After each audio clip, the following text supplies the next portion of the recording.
తిరుపతి లడ్డు వ్యవహారంలో సుప్రీంకోర్టు ఇచ్చిన తీర్పుపై మనతో మాట్లాడేందుకు వైఎస్ఆర్సీపీ మహిళా విభాగం అధ్యక్షురాలు వరది కళ్యాణ్ ఉన్నారు.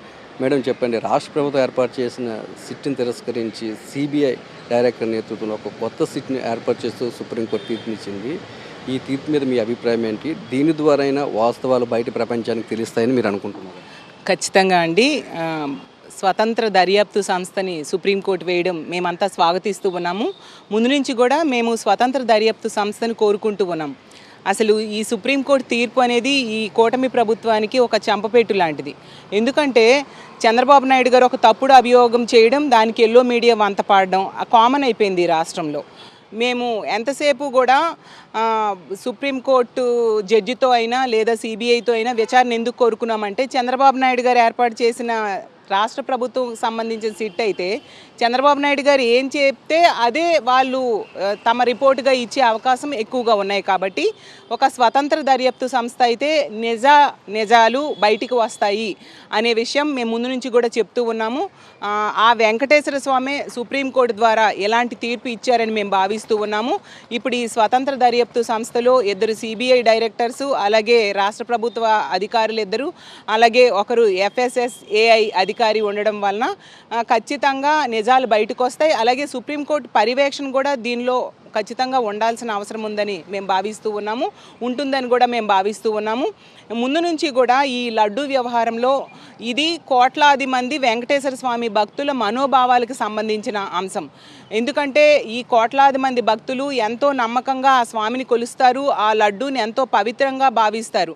అలాంటి లడ్డూలో కల్తీ జరిగిందని చంద్రబాబు నాయుడు గారు ఒక తప్పుడు అభియోగం చేయడం వలన ఇంతమంది భక్తుల మనోభావాలు దెబ్బతిన్నాయి. కాబట్టి ఖచ్చితంగా అత్యున్నత న్యాయస్థానం మంచి డెసిషన్ తీసుకుంది.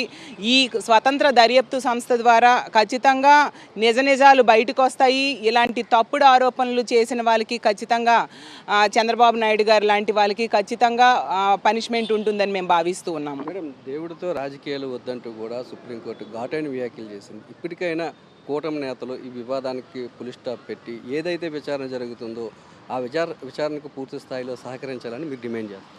ఖచ్చితంగా అండి. అసలు దేవుడితో రాజకీయాలు చేయొద్దు అనేసి ముందు నుంచి కూడా మా జగన్మోహన్ రెడ్డి గారైనా మా పెద్దలందరూ చెప్తూ ఉన్నారు. అదే వ్యాఖ్యలు సుప్రీంకోర్టు కూడా చేయడం జరిగింది. ఎంతసేపు కూడా చంద్రబాబు నాయుడు గారు డైవర్షన్ పాలిటిక్స్ మీద దృష్టి పెట్టి ఇలాంటి తప్పుడు ఆరోపణలు చేస్తూ దేవుడిని రాజకీయాల్లోకి లాగడం జరిగింది. ఇప్పటికైనా ఈ కూటమి ప్రభుత్వం తాము ఇచ్చిన హామీల అమలు మీద దృష్టి పెట్టాల్సిందిగా భావిస్తూ ఉన్నాము. అలాగే ఇలాంటి డైవర్షన్ పాలిటిక్స్కి ఎప్పటికైనా స్వస్తి పలకాలి. ఇచ్చిన సూపర్ 6 లాంటి హామీలు నెరవేర్చేట్టుగా మంచి పరిపాలన ఈ రాష్ట్ర ప్రజలకు అందించేట్టుగా చేయాల్సిన అవసరం ఉంది. లేకపోతే ఇలాంటి సంఘటనలే జరుగుతూ ఉంటాయి.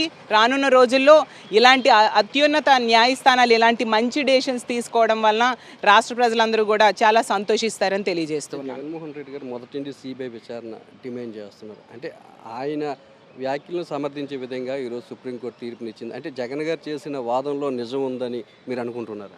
ఖచ్చితంగా అండి. ముందు నుంచి కూడా ఈ లడ్డూలో కల్తీ వ్యవహారం అని చంద్రబాబు నాయుడు గారు చెప్పిన దగ్గర నుంచి కూడా గతంలో ముఖ్యమంత్రిగా పనిచేసిన మా జగన్మోహన్ రెడ్డి గారైనా, గతంలో టీటీడీ చైర్మన్స్గా పనిచేసిన బోమన కరుణాకర్ రెడ్డి గారు, వైవి సుబ్బారెడ్డి గారు, మా ప్రభుత్వంలో పనిచేసిన పెద్దలందరూ కూడా ఒకటే చెప్తూ ఉన్నారు, మా ప్రభుత్వ హయాంలో ఏ తప్పు జరగలేదు, అందుకు సిబిఐ విచారణ కానీ సుప్రీంకోర్టు జడ్జితో విచారణ కానీ జరగాలి.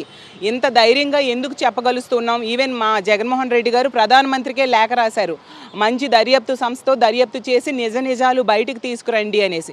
ఎందుకంటే ఏ తప్పు చేయలేదు కాబట్టి అంత ధైర్యంగా మా నాయకుడు ఈ విధంగా చెప్పడం జరిగింది.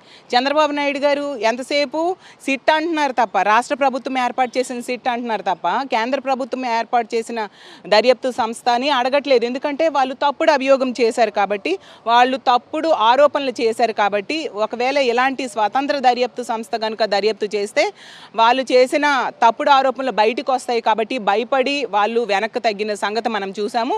ఎప్పటికైనా నిజాలు బయటకు వస్తాయని మేము భావిస్తూ ఉన్నాము. తిరుపతి లడ్డు వ్యవహారంలో సిబిఐ సుప్రీంకోర్టు ఇచ్చిన తీర్పును తాము స్వాగతిస్తున్నామని మొదటి నుంచి కూడా వైఎస్ జగన్మోహన్ రెడ్డి సిబిఐ విచారణ డిమాండ్ చేస్తున్నారని, జగన్మోహన్ రెడ్డి ఏ విధంగా అయితే డిమాండ్ చేస్తున్నారో అదేవిధంగా సుప్రీంకోర్టు తీర్పునివ్వడాన్ని తామంతా కూడా స్వాగతిస్తున్నామని, అదేవిధంగా సిబిఐ దర్యాప్తు ద్వారా తిరుపతి లడ్డు వ్యవహారంలో నిజాలు బయటకు వస్తున్నాయనే నమ్మకాన్ని అయితే తాము తెలియజేస్తున్నామని వైఎస్ఆర్సీపీ మహిళా విభాగం అధ్యక్షుడు వరద కళ్యాణి చెప్తున్నారు.